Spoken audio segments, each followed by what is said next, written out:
invited myself. I have some private matters here in Krakow, and I thought, and I'm a friend of Thomas Eriksen, which I understand was here not long ago, and he spoke very warmly about Krakow. So I thought, why not use the opportunity to meet some interesting people? So thank you.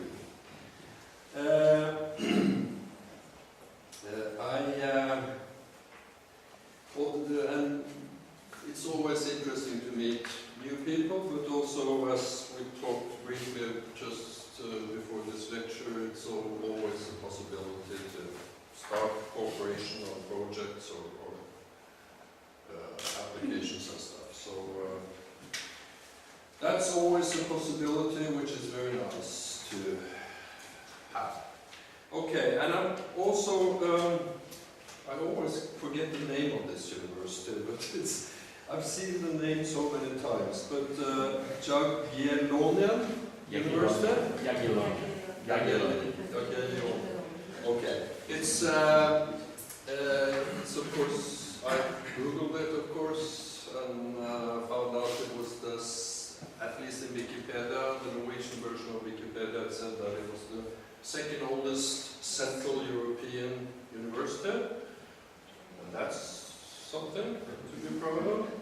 But also, I found out that the great founder of modern anthropology, Malinowski, was a student here.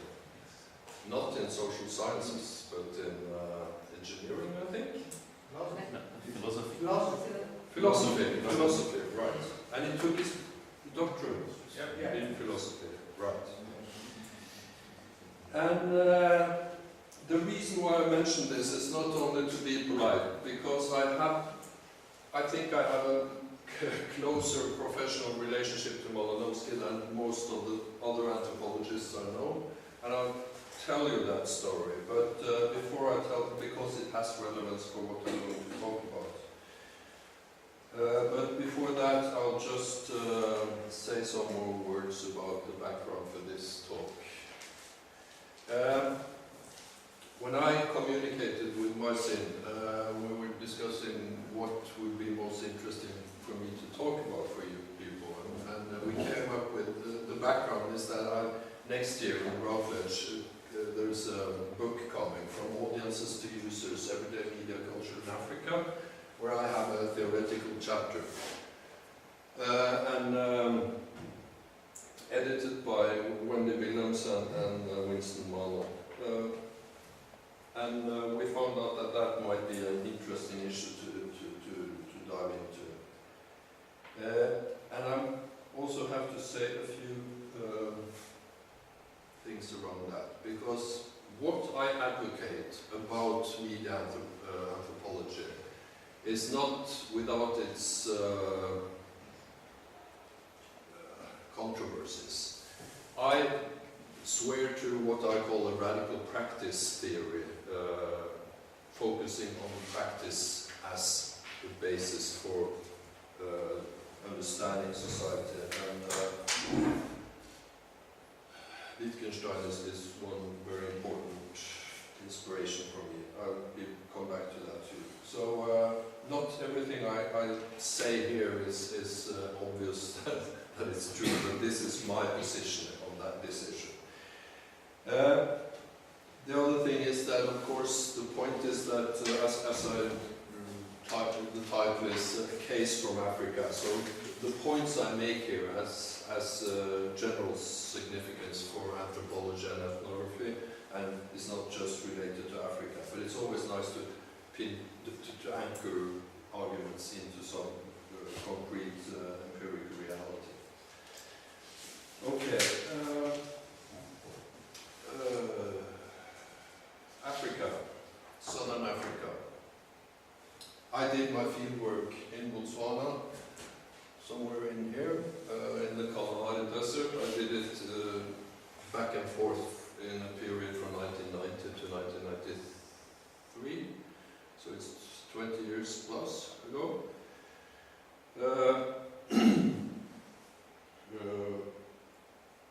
My fieldwork was in a small village called Letlakeng.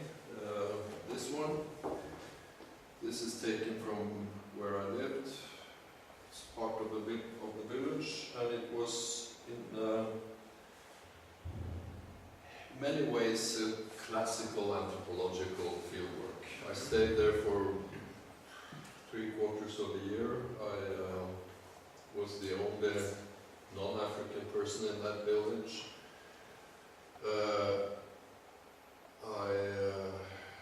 I'm not a great master of languages, but I manage fairly well and understand people and speaking some. And my fieldwork was kind of, should the light be off or? Isn't that better? Now I can't see my notes.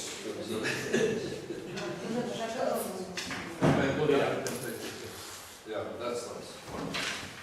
Okay. My theme was quite, it was a monographic approach. I wanted to see what this locality was about, what was going on, etc., etc.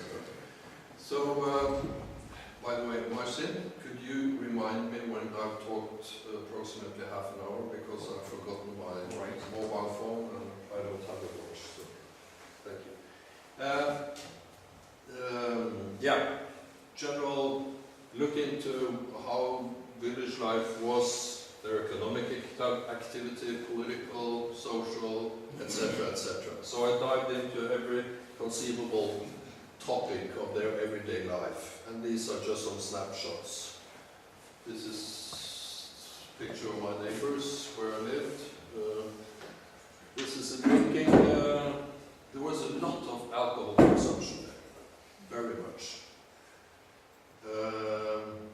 They loved to drink and smoke marijuana.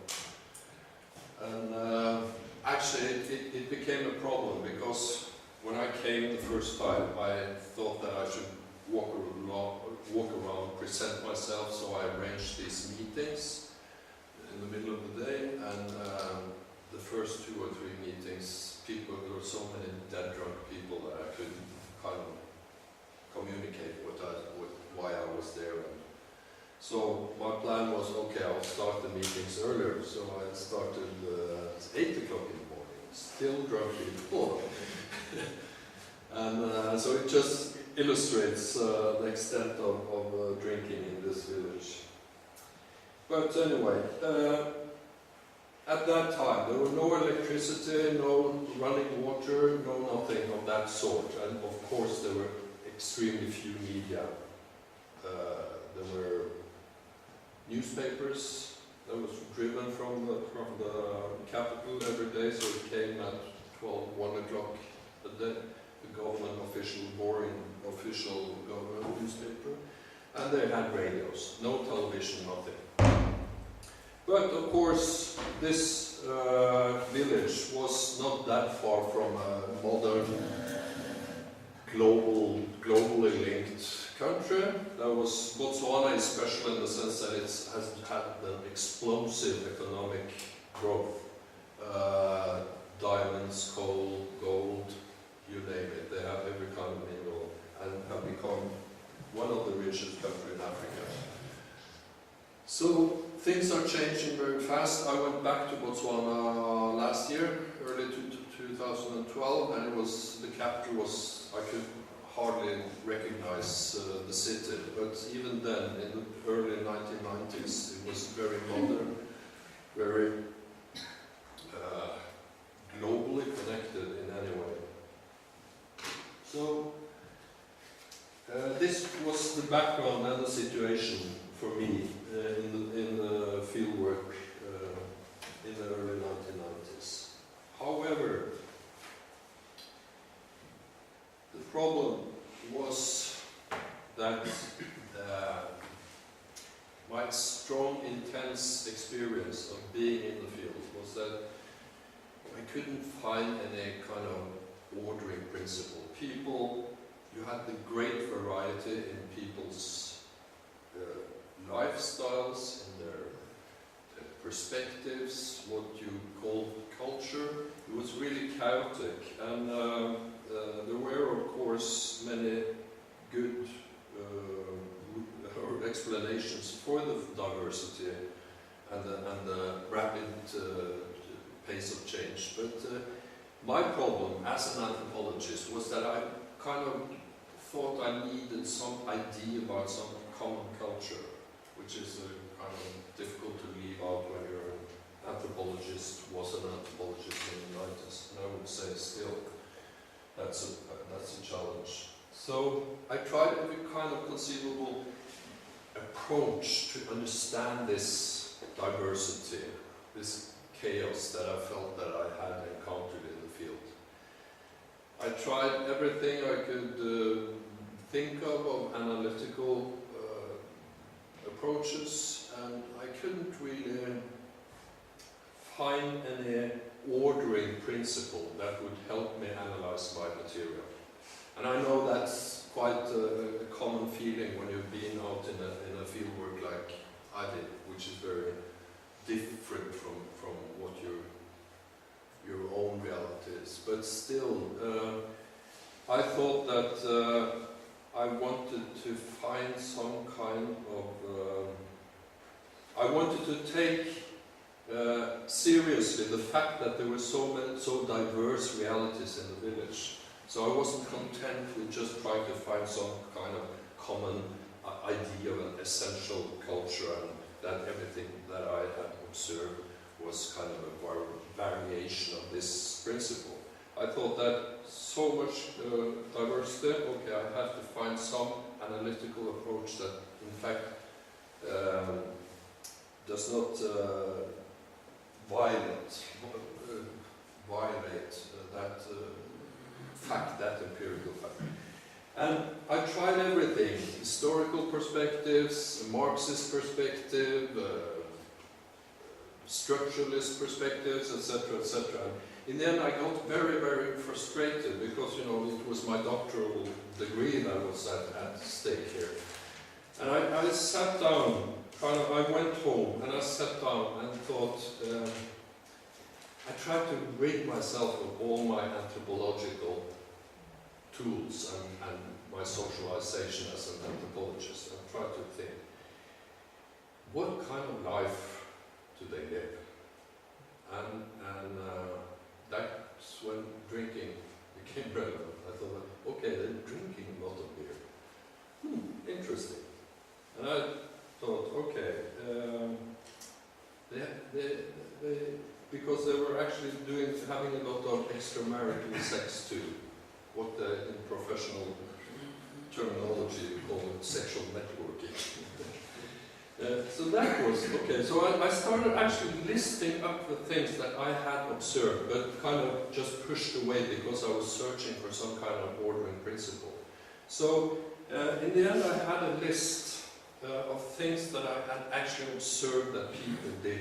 Or my criteria for putting things on the list was, what do they spend time on?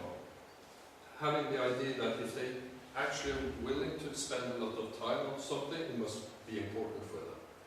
So when I had this list, 10 things or something, that was because they spent a lot of time on it. And of course it was economic activity, socializing with people, but that list kind of made me think, okay, what I've done now is to look at what people do, their practices, and then as a freak chance, because I've had a timeout in, you know, it was 40 degrees Celsius plus, and it was in the shade, and there were no shade. It was no running water, it was, you know, you had to have a timeout in between. So I went into the capital, and I went to the bookstore, and I found this book about Wittgenstein. I have a degree in philosophy, but I never was interested in Wittgenstein. But then this book, which was a kind of half-fiction book about Wittgenstein, caught my eye, and I borrowed it. I was desperate for having something else to do. So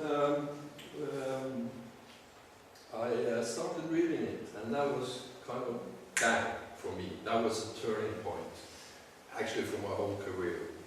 It's before and after that point, because that was The book wasn't that great, but it was enough to make me become curious about Wittgenstein theory. And when I talk about Wittgenstein, I talk about so-called late Wittgenstein philosophy, which is, I would call simply a practice theory. There are many different opinions about Wittgenstein's philosophy, but this is my understanding of it. And the basic point from my perspective is that what Wittgenstein says is that stop theorizing, stop making kind of intellectual constructions in your head. Go out and look. Don't think. Look is a sentence in philosophical investigations, which is his main work in the late phase. And I took it literally. I came back and I tried to kind of, leave it out. Just look. What are they doing? Okay, they're doing that. Okay. And suddenly it dawned on me that for me, my approach would have to be to actually follow people, see what they do, how they link, and take that seriously, and not prematurely try to link these into some kind of grand theory. And that was, for me, the turning point. And that has been the leading, the guiding principle for me ever since, in my doctoral thesis and also later. And after this epiphany, I came back, writing my thesis, and I did this in a department or a center at the University of Oslo called Center for Development and the Environment. And at the same center, the biggest or greatest Norwegian philosopher ever, which doesn't really say much, was there as a professor emeritus, and he was a likable guy, and we talked, and I told him in lunch that I was very into Wittgenstein, and he said, because he belonged to the so-called Vienna circle. But so when he realized that I was interested in the late Wittgenstein, he wasn't that interested anymore, and said, that's not serious philosophy. And in any way, there was this other man, great man, who wrote about these basic perspectives 30 years before Wittgenstein had his views published. And I said, who is that? Yeah, it's an anthropologist. What? And it was Wittgenstein. No, Malinowski.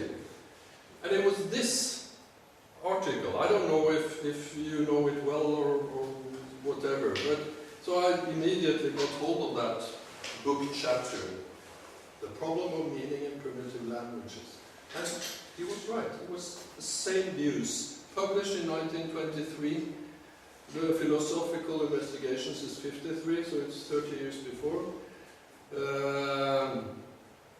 And it's not a question of who, it's not a, Wittgenstein didn't copy Malinowski, I'm quite certain of that, but what it is an example of is that the same thoughts might come from very different angles. And to me, being an anthropologist, realizing that Malinowski had kind of argued for these perspectives way before Wittgenstein was a very big surprise and a pleasant surprise. And although Wittgenstein's philosophy is much kind of broader in a philosophical sense of the word, the important, crucial points are formulated by Malinowski in that book chapter. So if you haven't read it, for those of you who haven't read it, I would strongly recommend it. Okay, that was the detour, and I have to push on to the real issue here. Media. Because the point is I left Africa in a professional sense. I have done for more than 10 years, I've been working in and on Norway. And I'm from the SIFO, which is a consumer perspective research institute, and I've been working on different stuff that had nothing to do with what I've been doing before. and then I ended into media research. And 2 years ago I realized that it would be extremely interesting to try to go back to Africa, to Botswana, and study media, because even though I hadn't been there since late 1990s, I knew that kind of the new media scene had exploded also in Botswana. So I thought that why not go back to my village and study the new reality and see how media has affected. So I actually went back there 1.5 years ago, or soon 2 years ago. Had a quick visit, and it was really, I'm burning for this project, and I'm trying to get funding to do a big project on it. Because it was so extremely interesting to see how these almost 20 years or 15 years since last time I'd been there, what had happened. Some things were completely the same, even the same people. I met the same people. My assistant from that time, he was still there, still sitting, drinking, being a womanizer, just the same thing. And at the same time you had electricity, you had computers, you had smartphones, etc., etc. So this very interesting tension was, it's for me very, very fascinating. Okay, and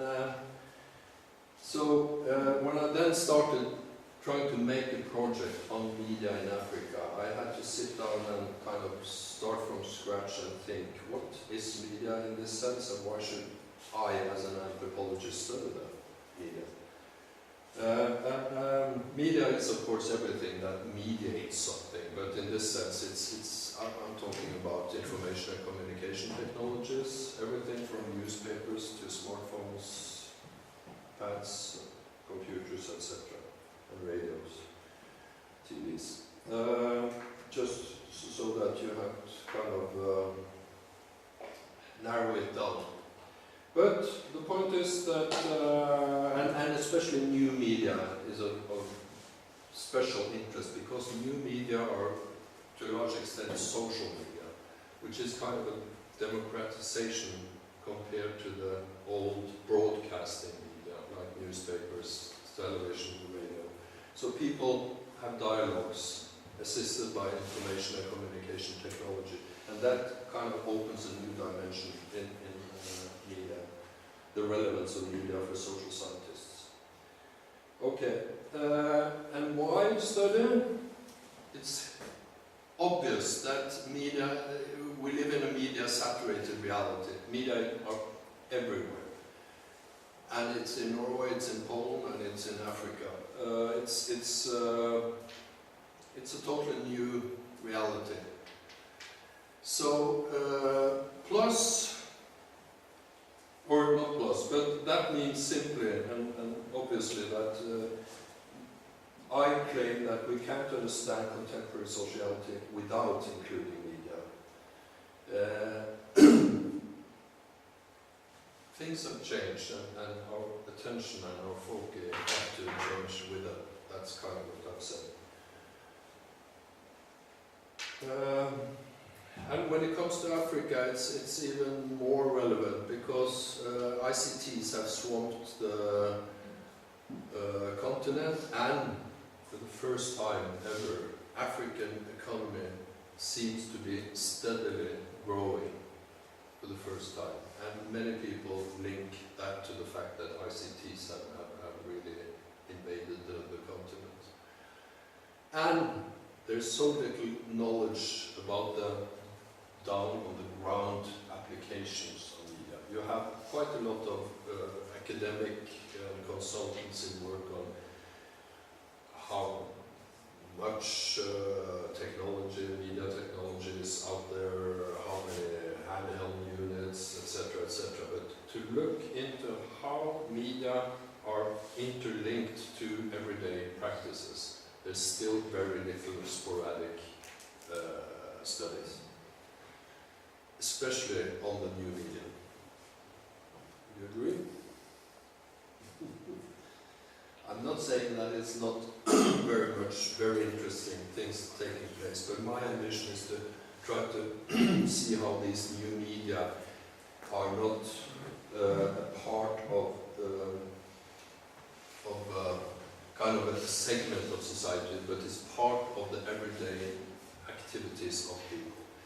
And for me, the significance of social media, or to study media, is as a social phenomenon. It's not as a cultural thing, but it's actually to study what takes place, the social, the media practices. That's central to me. Okay, so what does studying media as a social scientist entail? It's again back to my ideas from my doctoral work. I had to start asking the basic naive questions. How is media socially relevant?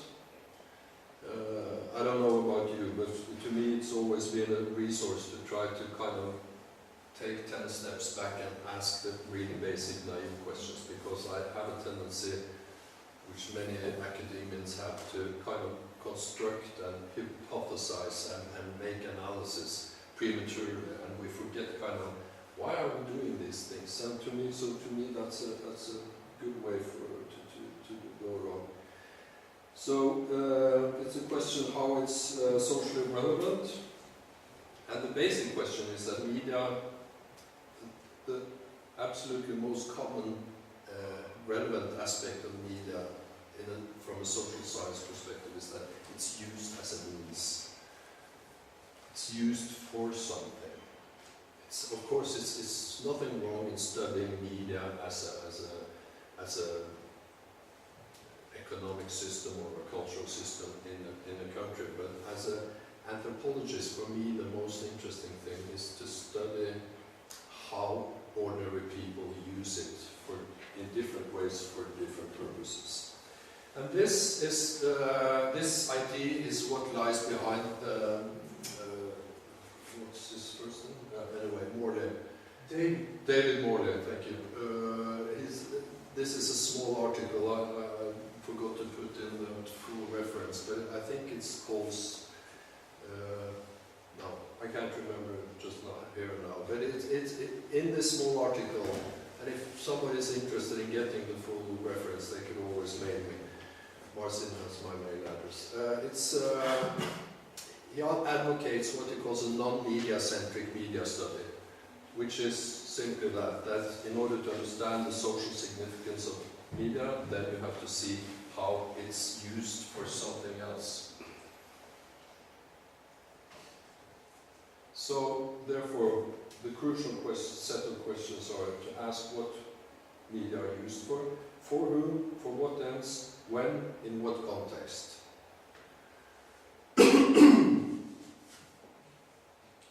And in order to be able to answer such types of questions, we further need to ask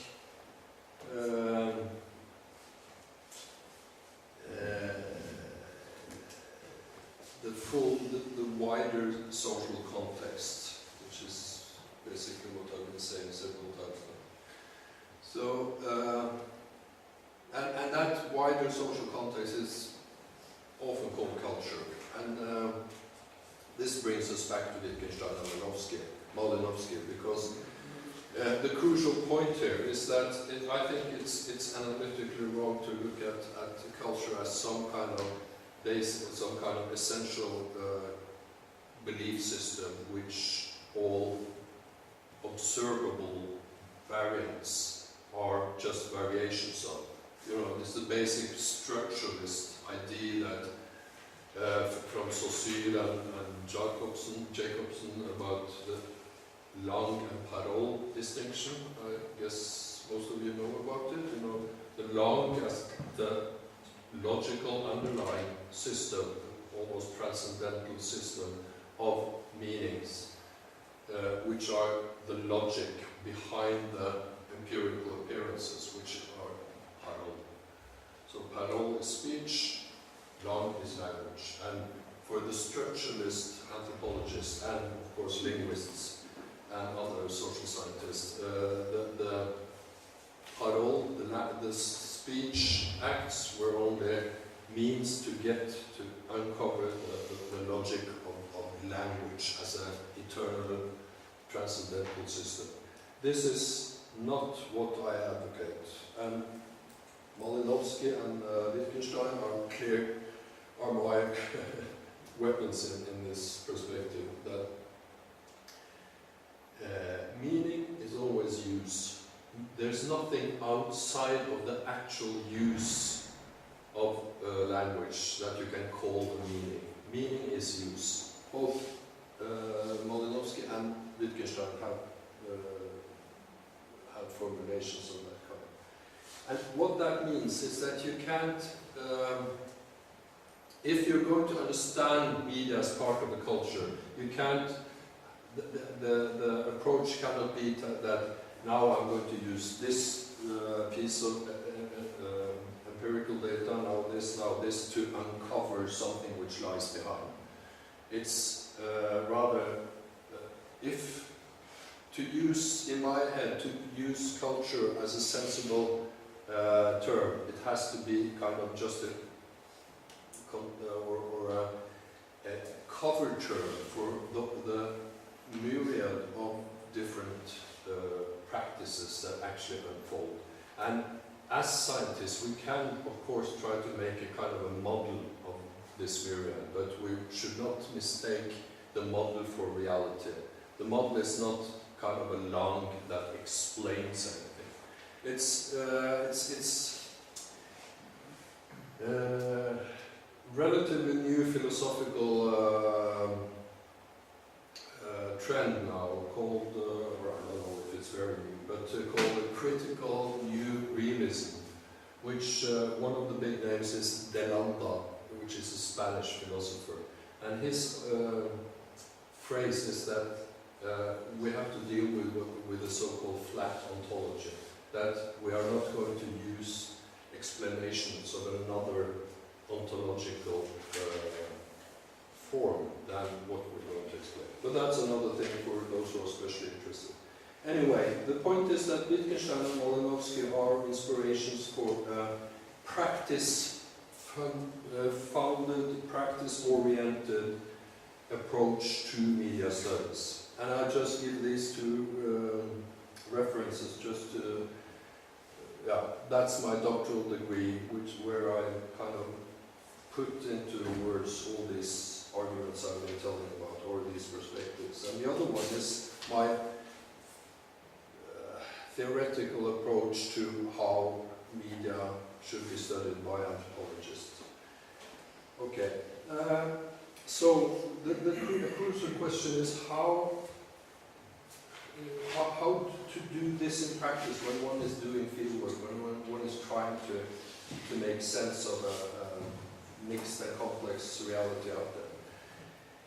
And the first thing is, as I said earlier, meaning is use, not to confuse reality with some kind of model. You have to realize that meaning is simply how it is used in different situations. And that means that to study media as meaning, because media isn't anything if it's not about some kind of mediated meaning, then it's a question of being aware of the settings, the situations where these meanings are expressed, more than linking them to individuals. And this relates to the old point from the early 70s, I think, or late 60s, Stuart Hall, cultural studies, who did this, to me, kind of banal, but nevertheless very important point about separating or making a distinction between encoding and decoding. Encoding is a term for what has been the intention of he or she or that, whatever they who encode a meaning, who want to mediate a message, while the decoding is how it is interpreted by the receivers. And the important point here is that there's very often a discrepancy between encoding and decoding, and that's a very important point in my view, because if you restrict yourself to analyze kind of a media content, let's say a soap series in Nigeria or in Tanzania, and you do an analysis of that soap series, it's nothing wrong in that, but what you can't conclude from just analyzing the text, that is the media encoding, is how it's actually received by people. That's a totally different question and one that has to be answered by doing some kind of reception research. And that's a very important point, because I've seen many different versions where people, I even have been an opponent to doctoral work where they have been analyzing, I was in Tanzania, soap series in Tanzania, and doing very strong, bold contentions about how, in that case, women interpreted that series without talking with women. Simply because the idea is that, okay, there's a logic to the encoding that means that it has, whichever reality or however the audience will respond, the real message comes as a cultural logic through the encoding. And that, to me, is not a valid kind of logic. Okay, so audience studies have been a long tradition in media studies, and they are important. But what I object to in many of these audience studies is that one assumes that if you kind of, let me say that you show a group of Tanzanian people a soap, two episodes of a soap series, and then you sit in a kind of a laboratory or someplace at the university, and then you make a focus group and you discuss how did you experience this, what is the message, what is your attitude to this. That is an important way to go about to understand, but what it misses, okay, thank you, what it misses is that it's the fact that meanings are related to concrete settings, so that you can't assume that one kind of media message is taken in the same way, whether you sit together with your close family or in a university laboratory or in a public place. Point is that media content is not primarily determined by which people who sit there, but the social setting in which it is consumed. And that's, to me, a very important point. So simply asking people how they experience some kind of media content is, in my view, especially for anthropologists who are trained to do fieldwork, it's not sufficient. One should go out, be in situ, be there where the things happen. Which means that you need kind of go through cases, because if you sit someplace specific with specific people at a specific time, then it's almost by definition a case, which is, in my view, important intake. This is simply to illustrate give some visual illustrations of how media are used. It's actually the only thing is this mobile phone here. But the point is that mobile phone is this old lady.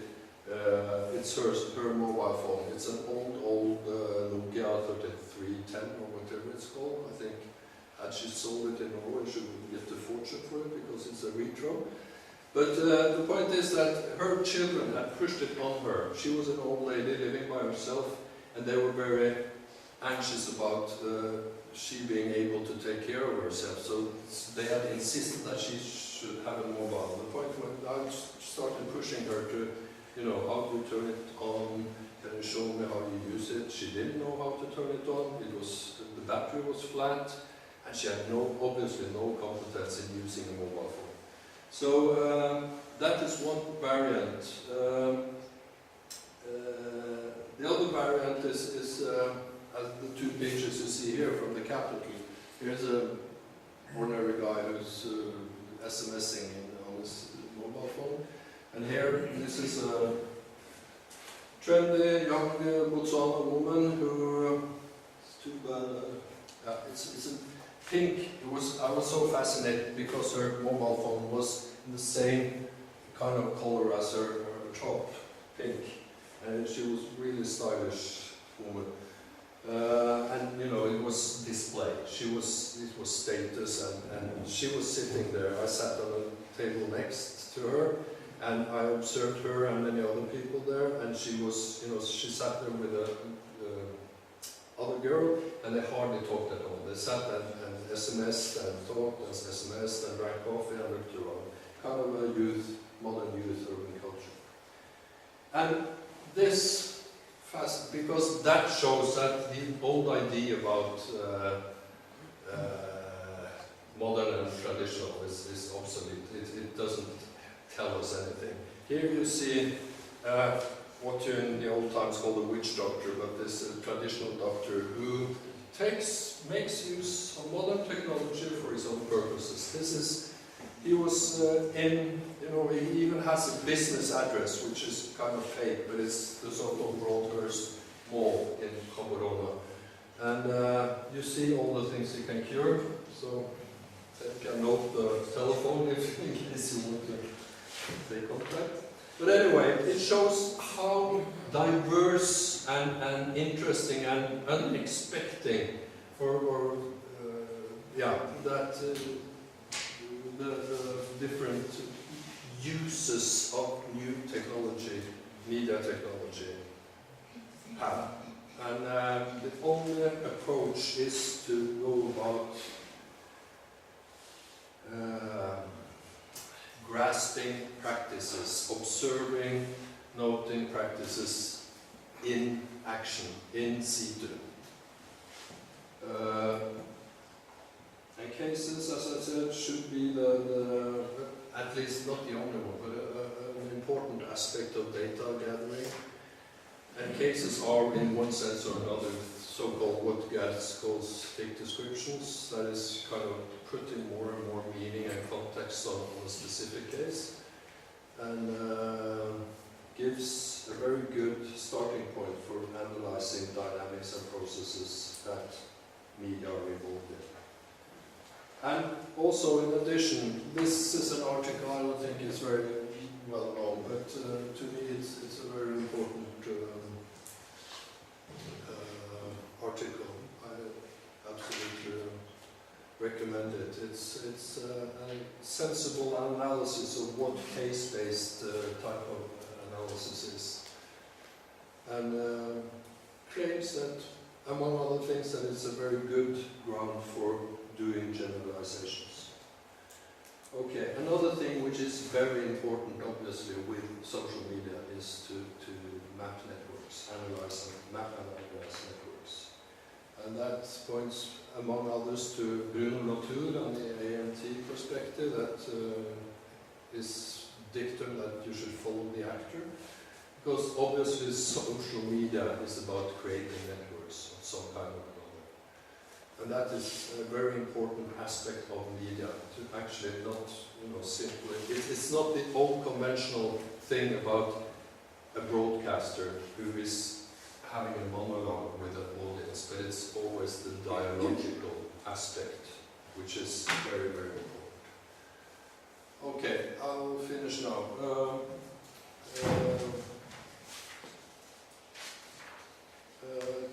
Also, I'm not that die-hard anthropologist that I think that typical anthropological methods are sufficient.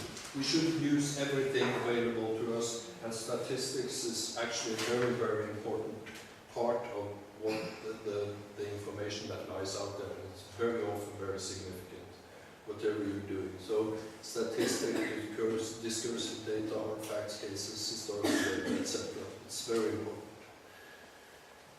And so, creative